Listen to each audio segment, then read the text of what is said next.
Hello, this is Father Daniel Kim, Maryknoll Missioner, and welcome to our daily Gospel reading and reflection.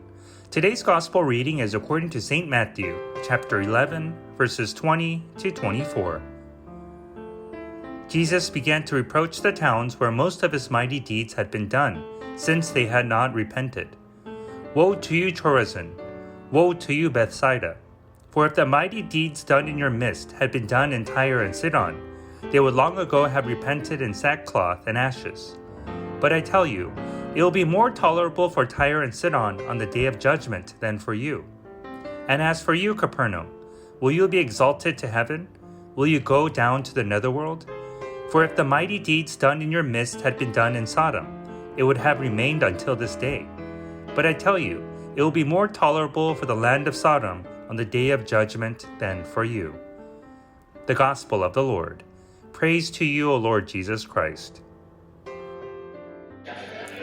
Today we hear of Jesus' reproach of the towns, and the way he was scolding them reminds me of how my parents used to scold me when I was young. Oftentimes, when I got into trouble, like Jesus, my parents would compare me to some of the naughtiest kids we know, and say that even they would not misbehave like I did, and etc.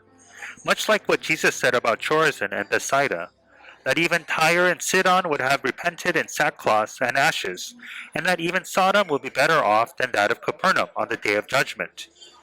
Now, my take on the likely reason why Jesus spoke so harshly against the places that were not only near and dear to Israel, but to Jesus himself, was perhaps him venting his frustrations on the waywardness of the places that he cared so much about.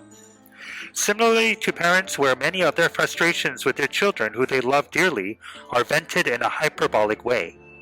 For me, this points to Jesus undergoing the same bittersweet experience of human life, that is, at times experiencing frustration and heartache because of those whom he loved and cared for. However, despite these hardships, to love and be loved is the pinnacle experience to be human. Therefore, God sent his only Son to show us his love, not only through Jesus' great works and teachings, but also through his suffering as well. Thank you for listening to today's Gospel reading and reflection. Please be sure to tune in again tomorrow. Have a blessed and loving day. If you enjoyed today's Gospel reading and reflection, please make sure that you subscribe wherever you're listening to podcasts. Also, if you know somebody who may find value in today's reading, please make sure that you share it with them. To learn more about how you can support the work that Maryknoll does around the world, please visit us at maryknollsociety.org. And if you're interested in subscribing to our online magazine, please feel free to visit us at maryknollmagazine.org. Thank you once again for spending your time with us today, and God bless.